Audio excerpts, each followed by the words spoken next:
بسم اللہ الرحمن الرحیم۔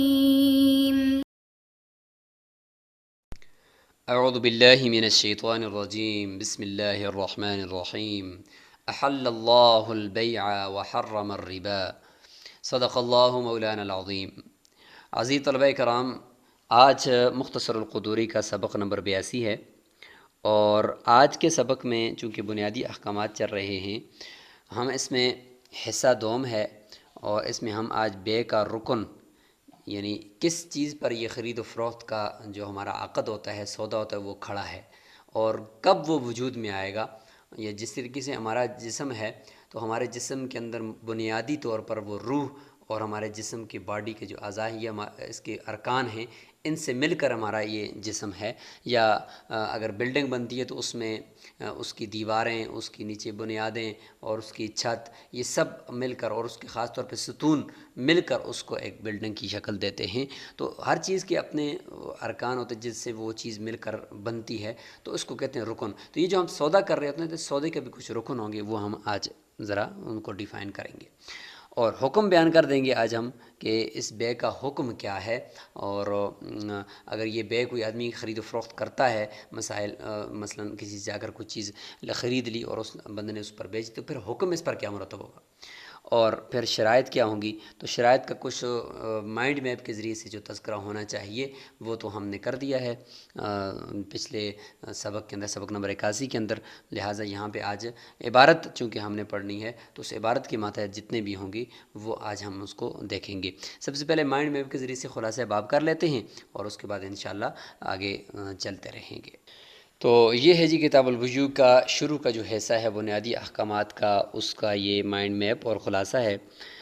سب سے پہلے رکن بے ہوگا، اس کے بعد حکم بے ہوگا، اس کے بعد شرط بے ہوگا۔ شرائط بے میں معقود علیہ مبیع کے لیے بھی کچھ شرائط ہوں گی، اور کچھ ثمن کی شرائط ہوں گی۔ مبیع اور ثمن کیا ہوتا ہے وہ سبق نمبر 81 میں گزر چکا ہے۔ اور پھر ہوگا جی چوتھے نمبر پر ہم جو پڑھیں گے وہ ہوگا بیع ما علم ادناہ، یعنی ایسے ڈھیر کی، آپ پورے غلے کا ڈھیر پڑا ہوا ہے یا کسی بھی چیز کا ڈھیر پڑا ہوا ہے، اس کی ادنا مقدار تو آپ کو معلوم ہے، یا مشتری نے بتا دیا کہ اس میں سے 1 کلو اتنے کا ہے، باقی کچھ پتہ نہیں کہ پورا ڈھیر کتنے کا ہے، تو اس کی بے کا کیا حکم ہوگا۔ اور اسی طریقے سے ظہور زیادت المبیع اور نقصہ یا نقصہ، کہ مبیع آپ نے لیا، جتنے کا آپ نے لیا اور جتنی مقدار کا لیا، گھر میں جا کر دیکھا تو وہ تو زیادہ نکل آیا، اب کیا کریں گے؟ یا گھر میں جا کر دیکھا تو کم نکل آیا، اب کیا کریں گے؟ تو یہ احکامات ہوں گے۔ اور آگے چھٹے نمبر پر ہے جی بیع ما یتصل بالمبیع، یعنی مبیع کے ساتھ جو چیز آپ خرید رہے ہیں اس کے ساتھ کچھ چیزیں لگی ہوئی ہیں، متصل ہیں اس کے ساتھ، تو ان کو آیا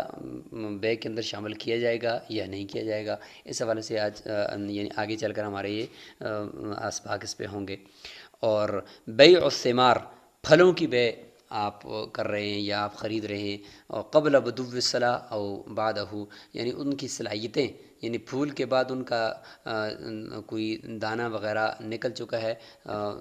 تو اس کے بعد کھانے کے قابل ہے، تو اس کو کہیں گے کہ بھئی اس کی صلاحیت ہے۔ اگر کھانے کے قابل ابھی تک کسی کے نفع کے قابل نہیں ہے، تو اس کو کہتے ہیں کہ قبل بدو اصلاح، یعنی ابھی تک اس کی صلاحیت ہی ظاہر نہیں ہوئی۔ محض پھول کا نکلنا یہ نہیں مراد، وہ تو ناجائز ہے، بلکہ پھول کے بعد جو چھوٹا سا دانہ لگتا ہے لیکن ابھی تک کسی کے کھانے کے قابل یا کسی کے فائدے کے قابل نہیں ہوتا، تو اس کو قبل بدو اصلاح کہتے ہیں۔ اور بعد بدو اصلاح کا معنی اس کے بعد یعنی وہ کھانے کے قابل ہو جائے۔ البیع والاستثناء، کچھ چیزیں ایک دکاندار آپ پر بیچ رہا ہے، لیکن کچھ اسی چیز میں سے، جو چیز آپ پر بیچ رہا ہے اس میں سے کچھ چیزیں وہ نکال رہا ہے، مستثنیٰ کر رہا ہے، اس کا کیا حکم ہوگا وہ ہم پڑھیں گے۔ بیع المستور فی غلاف الخلقی، پیدائشی اللہ تعالیٰ نے کسی مبیع، یعنی جو چیز آپ خریدیں اس پر کور چڑھایا ہوا ہے، تو کیا ہے اس کو آپ خریدیں گے تو اندر تو وہ چیز چھپی ہوئی ہے، تو اس کی بے کا کیا حکم ہوگا؟ مثال کے طور پر جیسے لوبیا کی پھلی ہوتی ہے، تو لوبیا کے اوپر جو غلاف قدرتی طور پر اس کی وہ پھلی ہوتی ہے، یہ مٹر ہے، تو مٹر کے اوپر جو اس کا وہ جس کے اندر مٹر تہ بتے ہوتے ہیں اور اوپر وہ پھلی ہوتی ہے، تو اس پھلی کو آپ خرید رہے ہیں، تو اندر مٹر چھپا ہوا ہے، تو کیا اس میں بے درست ہوگی یا نہیں ہوگی؟ یہ ہم پڑھیں گے۔ اچھا، ما لا ينتفع من المبیع الا به، یعنی وہ چیزیں جو جن کے ذریعے سے مبیع سے فائدہ حاصل کیا جا سکتا ہے، ان کے بغیر مبیع سے فائدہ حاصل نہیں کیا جا سکتا، وہ بے میں داخل ہوں گی یا نہیں ہوں گی، ان کا کیا حکم ہوگا، یہ ہم پڑھیں گے۔ اور 11ویں نمبر پر ہم پڑھیں گے کہ من یتحمل اجرت الکیل والوزن، مزدور رکھے ہے بائے نے یعنی دکاندار نے کرنسی کو دیکھنے کے لیے، یا یہ کہ چیزوں کو وزن کر کے مشتری کے حوالے کرنے کے لیے، یا مشتری نے رکھا ہوا ہے کہ بھئی میں جو پیسے اس دکاندار کو دوں گا تو آگے آپ نے کیش کر کے گن کر اس کو دینے ہیں، تو اس طریقے سے کچھ مزدور رکھیں، تو ان مزدوروں کا خرچہ اور ان کا کرایہ کون دے گا، کس کے ذمہ لازم ہے۔ من یدفع العوض اولا، اور اس میں آخر میں یہ مسئلہ ہوگا کہ سب سے پہلے کیا بائع کے اوپر یہ لازم ہے کہ وہ مبیع کو مشتری کے حوالے کرے، یا مشتری پر لازم ہے کہ وہ پہلے کرنسی دے دے، بائع اس کو دیکھے، چیک کرے، اس کے بعد پھر وہ اس کو مبیع دے دے۔ تو یہ کچھ احکامات ہیں 12 قسم کے، یہ جو کتاب البیوع کے شروع کے حصے میں ہوں گے۔ تو عبارت شروع کر دیتے ہیں، اور اسی کے ضمن میں جو تفصیل ہوگی انشاءاللہ وہ بھی ساتھ ساتھ آتی رہے گی۔ کتاب البیوع، یہ کتاب خرید و فروخت کی اقسام سے متعلق ہے۔ بے کی جمع ہے بیوع، اور تعریفات وغیرہ ساری ہو گئی ہیں۔ جمع کیوں لایا وہ بھی ہم نے ذکر کر دیا کہ چونکہ بے اس میں جنس تھا، قلیل کثیر سب پر بولا جا سکتا تھا۔ جمع لانے کا مطلب یہ بے مصدر مبنی للمفعول ہے، یعنی مبی، تو بیچی جانے والی چیزیں تو وہ تو بہت ساری ہیں دنیا میں، تو اس لیے بیوع لایا۔ اور یا یہ ہے کہ بے کی اقسام ہیں، ثمن کے اعتبار سے، مبیع کے اعتبار سے، ادائیگی کے اعتبار سے، عقد کے اعتبار سے، اثر کے اعتبار سے، تو اس اعتبار سے بہت ساری قسمیں بنتی ہیں، تو اس لیے جمع لانا مناسب ہوا۔ البیع ینعقد بالایجاب والقبول، یہاں سے بے کا رکن شروع ہو چکا ہے، یعنی پہلی بحث شروع ہو چکی ہے، جس کو ہم کہہ سکتے ہیں کہ یہ بے کا رکن ہے۔ تو یہاں سے رکن شروع ہو گیا کہ بے منعقد ہو جاتی ہے ایجاب سے اور قبول سے۔ ایجاب کسے کہتے ہیں؟ ایجاب کہتے ہیں جس طریقے سے دکاندار آپ کو کہتا ہے کہ میں یہ چیز بیچ رہا ہوں، یا یہ چیز میں نے آپ پر بیچ دی، اور آپ آگے کسی کہتے ہیں کہ میں نے یہ چیز خرید لی، یا آپ دکاندار کے پاس گئے، یا دکاندار کے پاس نہیں گئے، اپنے کسی دوست سے کچھ چیز خرید رہے ہیں، موٹر سائیکل خرید رہے ہیں یا گاڑی خرید رہے ہیں، تو آپ نے کہا کہ یہ گاڑی میں نے آپ سے 4 لاکھ روپے کی خرید لی، اور اس نے آگے سے کہا کہ میں نے قبول کر لی، میں نے آپ کو یہ گاڑی دے دی۔ یہ اردو کے الفاظ میں آپ سے بول رہا ہوں، اسی طریقے سے آپ اپنی زبان میں جس طریقے سے الفاظ بولیں، لیکن ایسے الفاظ ہوں کہ اگرچہ وہ فی الحال بے سے متعلق ہوں، یہ کہہ دیں کہ بھئی میں ابھی آپ پر یہ چیز بیچتا ہوں، یا وہ کہہ رہے کہ میں یہ چیز خریدتا ہوں، تو اس کو کہتے ہیں ایجاب۔ یاد رکھیں ایجاب میں جو پہلے جو بول رہا ہوتا ہے، یعنی بائع اور مشتری، بیچنے والا اور خریدنے والا، ان میں سے جو پہلے بولے، پہلے پیشکش کرے، اس کو ایجاب کہتے ہیں، اور دوسرا جو اس کی پیشکش کو قبول کرتا ہے اس کو قبول کہتے ہیں۔ تو یہ ہو گیا جی کہ جو پہلے بولے گا اس کو ایجاب کہیں گے، چاہے وہ مشتری پہلے بولے، خریدنے والا کہ میں یہ چیز آپ سے خریدنا چاہتا ہوں، تو یہ ایجاب ہو جائے گا، اور دوسرا کہے کہ بھئی میں آپ پر بیچ رہا ہوں، میں آپ کو یہ چیز دے دی، تقریباً یہ آپ کی ہو گئی، تو یہ قبول ہو جائے گا۔ تو اس طریقے سے آپ سمجھ لیں کہ یہ ایجاب اور قبول ہے۔ اور فرماتے ہیں کہ یہ ایجاب و قبول اگر نہیں کیا، آپ صرف دیکھ رہے ہیں اور آپ نے اس کو کہا کہ بھئی یہ چیز کتنی کیا، اس نے کہا 10 روپے کیا، اس کے بعد آپ بولے نہ وہ بولا، اور آپ نے وہ چیز اٹھائی اور پیسے وہاں رکھ دیے اور وہ بھی راضی ہے، تو اس کو کہتے ہیں بے بالتعاطی۔ تعاطی کا مطلب کیا ہے کہ عملاً آپ نے ایجاب قبول کر دیا، تو یہ بھی ٹھیک ہے، کوئی بات نہیں ہے۔ اسی طریقے سے ایجاب قبول جو ہوتا ہے وہ خط و کتابت کے ذریعے سے بھی ہو سکتا ہے۔ آپ نے خط لکھا ہے کسی کو، بھئی میں آپ سے یہ چیز خریدنا چاہتا ہوں، اور اس نے آگے سے جواباً خط لکھ دیا، یا جس مجلس میں اس کو خط پہنچا اس نے وہیں پہ کہہ دیا کہ بھئی میں نے قبول کر لی یہ چیز، میں اس پر بیچوں گا، اور اس کے بعد پھر یہ ہے کہ وہ آپ کو خط لکھ دیتا ہے، یہ بھی ٹھیک ہے۔ یا ٹیلی فون رابطہ ہوا، یا ویڈیو کال ہو گئی، کچھ بھی ہوا، یا یہ کہ آپ نے آن لائن جس طرح شاپنگ ہوتی ہے، تو آپ نے یہاں پہ اپنے لیپ ٹاپ کے ذریعے سے اپنے یعنی فیس بک کی آئی ڈی پر یا کسی اور جگہ پہ آپ نے لکھ دیا کہ، یا ایڈورٹائزنگ کر رہے ہیں اپنے پیج پر، چینل پر، کہ یہ چیز میرے پاس ہے، یہ چیز میں بیچنا چاہتا ہوں، پکچر اس کی یا اس کی ویڈیو بنا کر آپ نے ڈال دی، اور ساتھ جو ہے اپنا نمبر دے دیا، کانٹیکٹ نمبر دے دیا، پرائس آپ نے وہاں پہ لکھ دی اس کی اتنے کی ہے، تو یہ بھی آپ کی طرف سے ایک طرح کا ایجاب ہے۔ مثال کے طور پر یہاں سے آپ نے کہہ دیا کہ بھئی یہ چیز میں بیچ رہا ہوں، یہ ایجاب ہے، اور آگے سے اس کو بٹن پر کلک کر کے کوئی بندہ اگر اس کو قبول کرتا ہے اور فوراً وہ آپ سے رابطہ کر لیتا ہے تو یہ ہو جائے گا قبول۔ تو یہ ہو گیا۔ اس کے علاوہ جو آپ اخبارات میں تشہیر کرتے ہیں، اشتہارات لگاتے ہیں، تو اخبارات میں جو آپ لگاتے ہیں، جرائد میں آپ کی رپورٹ آ رہی ہوتی ہے کہ بھئی یہ چیز فلاں بندے کے پاس ہے اور یہ اس کو فروخت کر رہا ہے، پلاٹنگ کی دیکھیں آ رہی ہوتی ہیں، تو یہ ایجاب نہیں ہے۔ یاد رکھیں یہ ایجاب نہیں ہے کہ بھئی اگلا بندہ اخبار کو دیکھتی ہے اگر وہ قبول کر لے تو بس بے آپ کی ہوگی، نہیں، ایسا نہیں ہوگا، بلکہ یہ ایڈورٹائزنگ ہے، یہ وعدہ ہے، یہ دعویٰ ہے، یعنی دعوت دے رہے ہیں آپ لوگوں کو، اپنے ساتھ اپنی طرف بلا رہے ہیں، یہ اس پہ اس کو ہم منطبق کریں گے، اس کو ایجاب نہیں کہیں گے، جس کو بے کا رکن کہتے ہیں وہ نہیں ہوگا۔ یہ وہ تب ہوگا کہ ادھر سے آپ باقاعدہ ایسا کوئی ان کو سہولت دیں کہ بھئی اس بٹن پہ کلک کریں گے تو بس آپ کا قبول ہو جائے گا، مطلب کمپیوٹر میں اس طریقے سے آن لائن شاپنگ آپ کر رہے ہیں۔ یا یہ کہ آپ نے خط لکھا اور اس نے آگے سے قبول کر دیا، جس طرح کہ آپ نے واٹس ایپ کیا اس نے آگے سے جواب دے دیا، تو یہ ٹیلی فوننگ رابطہ، خط و کتاب، اس سے آپ ایجاب و قبول کر سکتے ہیں، اگرچہ آپ ایک ساتھ مجلس میں موجود نہ بھی ہوں، کوئی بات نہیں۔ تو یہ ہو گیا جی ایجاب اور قبول سے متعلق۔ اچھا آگے فرمانا ہے کہ اذا کان بلفظ الماضی، بشرطے کہ ایجاب اور قبول ماضی کے لفظ کے ساتھ ہوں، چونکہ عربی کے اندر اگر آپ ماضی کا لفظ نہیں بولیں گے نا، آپ زمانہ حال یا استقبال کا صیغہ استعمال کریں گے تو اس میں تو سمجھ میں نہیں آئے گی کہ یہ بندہ بے کر رہا ہے یا وعدہ کر رہا ہے کہ بھائی میں آپ پر چیز بیچتا ہوں یا بیچوں گا، یعنی بیعتو کی جگہ پر وہ ابیعو کا لفظ مضارع کا بول دے، یا اشتریتو کی جگہ پر اشتری کا لفظ بول دے کہ میں بیچتا ہوں، تو اس کے اندر تو دونوں احتمالات ہیں نا، فعل مضارع کے اندر کہ حال ہو یا مستقبل ہو، تو مستقبل ہے کہ بھئی بیچوں گا یا خریدوں گا، تو یہ تو ہو گیا وعدہ، یہ تو بے نہ ہوئی، اس لیے فرماتے ہیں کہ ماضی کا صیغہ ہو تاکہ بات پختہ ہو جائے کہ میں نے بیچ دیا، بیتو بیچ دیا، دوسرا کہ میں نے خرید لیا، تب جا کر بے مکمل اور پختہ ہو جائے گی۔ وَإِذَا أَوْجَبَ أَحَدُ الْمُتَعَاقِدَيْنِ الْبَيْعَ، اور آگے مزید اب بات کو ذرا واضح کر رہے ہیں، انہی ایجاب اور قبول کا جو رکن ہے اس کو مزید کھول رہے ہیں کہ اگر متعاقدین یعنی عقد کرنے والے یعنی بائع اور مشتری، ان میں سے اگر کوئی ایک ایجاب کرے بے کے اندر ایجاب کا مطلب کہ پہلے بولے کہ بھئی اگر بائع بولتا ہے تو پہلے کہ بولے کہ میں اس چیز کو بیچتا ہوں یا میں نے یہ چیز آپ پر بیچ دی، اور دوسرا کہے کہ میں اس کو قبول کرتا ہوں نا، تو اگر پہلے ایجاب ایک نے کر دیا، ایک نے کہہ دیا مثال کے طور پر کہ یہ چیز میں آپ پر بیچ رہا ہوں، مثال کے طور پر اس نے یہ کہا، تو کہتے ہیں کہ اگلا بندہ اگر اسی مجلس میں بیٹھا ہوا ہے تو اس کو اختیار ہے کہ وہ چاہے تو قبول کر لے اور چاہے تو اسی مجلس کے اندر، یعنی اس کو اتنا ہم دیں گے کہ اس مجلس میں جب تک وہ بیٹھے ہوئے ہیں آپس میں تو اس وقت تک وہ وہاں پہ ڈسکس کر رہے ہیں، تو سوچ و فکر کے بعد، وہ پورا غور و خوض کرنے کے بعد وہیں بیٹھ کر کسی کے ساتھ مشاورت کرنی ہے کال پہ، وہ کرنے کے بعد پھر وہ قبول کرے، اس کو قبول کرنے کا پورا اختیار ہے، سوچ بچار کا بھی اس کو پورا اختیار ہے، لیکن ایک دفعہ اگر مجلس سے اٹھ گیا تو پھر یہ قبول کرنے کا اختیار نہیں ہوگا، یہ سودا ختم ہو جائے گا۔ اب نئے سرے سے اگر دوسرا ایجاب کرتا ہے تو پھر وہ پہلے ایجاب کرے گا، پھر یہ قبول کرے گا کہ ہاں میں خریدتا ہوں، تو وہ پہلے کہے گا کہ میں بیچتا ہوں، تو تب یہ کہے گا میں خریدتا ہوں، یہ تب جب یہ مجلس سے اٹھ جائیں گے۔ اگر مجلس کے اندر بیٹھے ہوئے ہیں تو بے شک 2 گھنٹے 3 گھنٹے 4 گھنٹے کی مجلس ہو گئی ہے اور اٹھے نہیں ہیں، اسی جگہ پہ بیٹھے ہوئے ہیں، تو اب تک دوسرے کو قبول کرنے کا اختیار ہے۔ فرماتے کہ فالآخر بالخیار، دوسرے کو اختیار ہے، ان شاء قبل فی المجلس، چاہے تو اس مجلس کے اندر وہ قبول کر لے، و ان شاء ردہ، اور چاہے تو رد کر دے۔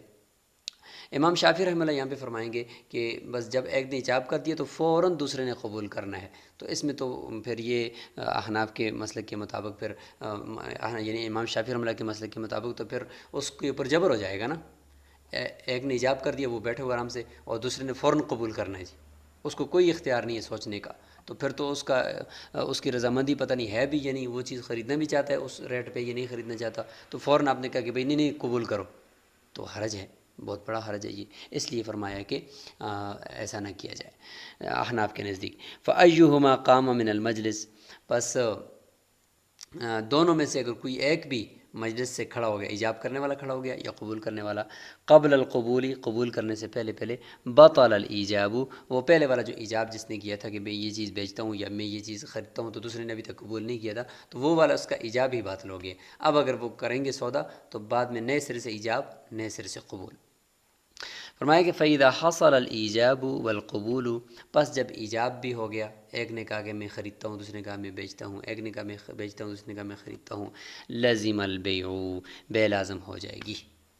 اب بے پختہ ہوگی، پکی ہو گئی ہے، بشرطے کہ اس میں کوئی خیار اس نے نہ لگایا ہو کہ میں اپنے بھائی سے مشورہ کر کے خریدوں گا، یا میں یہ کروں گا، میں وہ کروں گا، ایسا نہیں کہا، تو پھر بے پکی ہو جائے گی، کیونکہ رکن پائے گیا، ایجاب بھی پائے گیا، قبول بھی پائے گیا، بے منعقد ہو جائے گی۔ ولا خیار لواحد منہما، اب بائع اور مشتری میں سے کسی ایک کو، بے شک اس مجلس میں بیٹھ کر چائے پئیں، گپ شپ کریں، جب ایک دفعہ ایک نے ایجاب دوسرے نے قبول کر دیا، اب بے شک اس مجلس میں ہوں، اب ان کی میں سے کسی ایک کے لیے اختیار نہیں ہے کہ وہ کیا کریں، وہ اس کو دوبارہ رد کر دیں اس میں بیٹھے بیٹھے، یہ ٹھیک نہیں ہے، کیونکہ ایک دفعہ بات پختہ ہوگی تو اب بھائی یہ نہیں کہہ سکتا بھائی میں نہیں بیچتا ہوں، یہ غلط بات ہے، یہ ایسا کرنا ٹھیک نہیں ہے۔ ہاں الا من عیب، الا یہ کہ اس چیز کو خریدا، اس چیز میں عیب نکل آیا، تو پھر خیار عیب کی وجہ سے اس کو واپس کرنا پڑے گا۔ او عدم رؤیت، یہ کہ مشتری نے پہلے چیز دیکھی نہیں تھی، جب ایجاب و قبول ہونے کے بعد جب چیز دیکھی تو اوہو چیز تو یار ایسی تو نہیں جو میں نے خریدنی تھی، یہ تو مجھے نہیں چاہیے، تو پھر واپس کر سکتا ہے۔ تو یہاں تک یہ بات آپ نے سمجھ لی، بے کا اہم رکن اور بے کے رکن کے اندر کیا تفصیل ہوتی ہے وہ آپ نے سمجھ لی۔ تو یہ جو فرمایا کہ ایہما قام من المجلس، اگر مجلس سے جو بھی کھڑا ہو گیا، اٹھ گیا، تو اس کا مطلب یہ ہوتا ہے کہ اٹھ کر چلے جانے کا مطلب یہ ہوتا ہے نا کہ وہ اعراض کر رہا ہے، وہ بیچ نہیں رہا، یہ ہوتا ہے۔ اس طریقے سے کوئی بھی ایسا کام جو دونوں میں سے کسی ایک نے ایجاب کیا اور دوسرے نے وہ کام کرنا شروع کر دیا، یعنی اس ایجاب و قبول کے علاوہ کوئی اور کام اس نے شروع کر دیا، یا دکاندار تھا تو وہ دوسرے گاہکوں کے ساتھ مصروف ہو گیا اور کوئی اور اس نے ایکٹیویٹی شروع کر دی، تو سمجھیں یہ بھی ایک اعراض ہے نا کہ وہ نہیں بیچنا چاہتا، پر بھائی میں نہیں بیچنا چاہتا ہوں، اس طرح اس نے کہہ دیا، یا اس کے چہرے سے لگ رہا ہے کہ وہ نہیں بیچنا چاہتا اور کسی اور کام میں مشغول ہو گیا، اس کو ہم اعراض کے اوپر محمول کریں گے، ہم کہیں گے بھائی یہ اس کا پہلے والے کا ایجاب بھی باطل ہو گیا، کیونکہ دوسرے کے اندر اعراض پایا جاتا ہے۔ اچھا، اب یہاں سے آگے ہم حکم شروع بلکہ یہاں پہ آپ نے اسی سبق کے دوران ہی آپ نے فَإِذَا حَصَلَ الْإِيجَابُ وَالْقُبُولُ آپ نے کر لیا، تو آپ نے حکم بھی بیان کر دیا ہے کہ جب ایجاب اور قبول حاصل ہو جائے گا تو بے کا حکم پایا گیا، اور اب بے جو ہے وہ کمپلیٹ ہو چکی ہے۔ آگے شرائط کو شروع کر دیتے ہیں، کچھ رہے گی تو انشاءاللہ وہ اگلے سبق میں آئیں گی۔ وَالْآوَازُ الْمُشَارُ إِلَيْهَا لَا يَحْتَاجُ إِلَى مَعْرِفَةِ مِقْدَارِهَا فِي جَوَازِ الْبَيْعِ، یہاں سے ہم باقاعدہ جو ہے وہ بے کی کچھ شرائط شروع کر دیتے ہیں۔ یہ شرائط ہیں کہ مبیع اور ثمن وہ یعنی موجود ہونے چاہیے۔ مبیع جو ہے وہ موجود ہونے کا مطلب یہ کہ مبیع بھائی جو بیچنے والا اس کی ملکیت میں بھی ہو، اور کم از کم وہ اس کے پاس موجود ہو، اور اگر سامنے موجود ہے اشارہ کر رہا ہے تو پھر اس کی چلو مقدار کا معلوم ہونے کی ضرورت نہیں ہے صفت کی، کیونکہ سامنے نظر آ رہا ہے، لیکن اگر وہ مبیع اس کے پاس سامنے موجود نہیں ہے، کہیں کسی اسٹور میں رکھا ہوا ہے، کہیں رکھا ہوا ہے، تو پھر اس کی مقدار بھی، اس کی صفت بھی، سب چیزیں معلوم ہونی چاہیے۔ کیوں کہ ہم یہاں پہ ایک فقہی قاعدہ ہے، فقہی قاعدہ یہ ہے کہ الجہالۃ المفضیۃ الی المنازعۃ تمنع جواز البیع، یعنی ایسی جہالت مبیع اور ثمن میں، ایسی جہالت کہ جو بے کے وہ بعد میں جا کر وہ جھگڑے کی طرف لے جائے گی، ایسی جہالت جو بعد میں جھگڑے کی طرف لے جائے گی، وہ جہالت بے کے جائز ہونے کو روک دیتی ہے۔ لہٰذا اگر مبیع مجہول ہو گیا، سامنے موجود ہے تو مجہول نہیں ہے، اگر سامنے موجود نہیں ہے تو اس کی مقدار معلوم ہونی چاہیے کہ کتنے کلو، کتنے سیر، کتنے فٹ لینے ہیں، اور ساتھ ساتھ اس کی صفت معلوم ہونی چاہیے کہ کس طرح کی چیز لینی ہے آپ نے، وہ چیز کیا ہو، تو وہ اس کی صفت کہ جید لینی ہے، ردی لینی ہے، کون سی مارکیٹ کی لینی ہے، کس کمپنی کی لینی ہے، تو یہ معلوم ہونا چاہیے۔ یہ نہیں ہوگا تو مبیع مجہول ہے، اور مجہول ہے تو کل کو پھر مشتری کے سامنے جب آئے گا تو مشتری کہے گا میں نے تو یہ نہیں کہا تھا، بھائی کہے گا بھائی یہی تو آپ نے کہا تھا، جس طرح کہ آن لائن شاپنگ میں اکثر ہوتا ہے، تو پھر یہ بے درست نہیں ہوگی، ابھی سے ہی درست نہیں ہوگی، کیونکہ مبیع مجہول تھا، اس لیے پوری اس کی ترتیب ہونی چاہیے، اس کی وضاحت ہونی چاہیے۔ اس طریقے سے ثمن ہے تو ثمن کرنسی ویسے بھی وہ متعین کرنے سے متعین نہیں ہوتی کہ آپ نے کہا کہ بھائی میں یہ والے 100 روپے آپ کو دے دوں گا، تو ضروری نہیں کہ آپ وہی والا 100 دے دیں، آپ کوئی دوسرا 100 بھی نکال کر دے سکتے نا، تو وہ متعین کرنے سے ویسے ہی متعین نہیں ہوتا، لہٰذا اس کی بھی مقدار کا معلوم ہونا، اس کی بھی صفت کا معلوم ہونا ضروری ہے۔ تو یہ شرائط بے میں سے ہے کہ ثمن بھی معلوم ہونا چاہیے، اور ساتھ ساتھ وہ مبیع وہ بھی معلوم ہونا چاہیے۔ اس لیے فرمائے کہ والآواز، عوض، وہ عوض یعنی چاہے اس میں مبیہ کی بات ہو یا سمن کی بات ہو، سب اس میں آگے، چاہے مبیہ یا سمن ہے، سارے کے سارے ان کو عوض کہہ دیا کہ ول آواز، اور یہ سارے عوض المشار الیہ جس کی طرف اشارہ کیا جاتا ہے، یعنی مطلب کیا اشارہ کیا جاتا ہے؟ اشارہ اس چیز کی طرف کیا جاتا ہے جو سامنے موجود ہو نا، وہ عوض جو سامنے موجود ہوں، چاہے وہ سمن ہے یا مبیہ ہے، سامنے موجود ہے، اس کی طرف اشارہ کیا جا رہا ہے کہ یہ والی چیز میں خریدوں گا یا یہ والے پیسے میں آپ کو دوں گا، تو کہتے ہیں کہ لا یحتاج الی معرفۃ مقداریہ، پھر تو ان کی مقدار کو معلوم کرنے کی کچھ ضرورت نہیں ہے کہ سامنے موجود ہے۔ اس کی وجہ یہ کہ یہ جہالت ایسی نہیں ہے کہ کل کو جھگڑے کی طرف لے جائے کہ جس کی وجہ سے بے ناجائز ہو جائے۔ کیوں؟ اس لیے کہ اب بھائی کہہ سکتا نا کہ بھائی آپ کے سامنے چیز پڑی ہوئی تھی، آپ دیکھ کر لیتے نا، میں نے تو بتا دیا تھا آپ کو کہ یہ چیز میں آپ پر بیچ رہا ہوں، ٹھیک ہے۔ فی جواز البیع، بے کے جائز ہونے کے اندر اس کے اندر کوئی بھی نہیں ہے اگر مقدار معلوم نہ بھی ہو۔ لیکن اگر اسی کے برعکس کیا ہو کہ والاسمان المطلقۃ، سمن کرنسیاں ہیں یا ابھی اس میں آ سکتا ہے سمن ہیں، وہ مطلق ہیں، مطلق کا معنی یہ ہے کہ سامنے موجود نہیں ہیں اور مطلق چھوڑ دیے ہیں کہ میں آپ کو ایک چیز دوں گا جو اس وقت میرے پاس موجود نہیں ہے، یا میں آپ کو اتنے روپے دوں گا اور سامنے وہ موجود نہیں ہے، تو کہتے ہیں لا تصح۔ اب اس کے اندر بے درست نہیں ہے، ہاں الا ان تکون معروفۃ القدری والصفتی، کہ وہ اس کی مقدار بھی معلوم ہو اور اس کی صفت بھی معلوم ہو۔ مقدار کے اتنے پیسے دوں گا،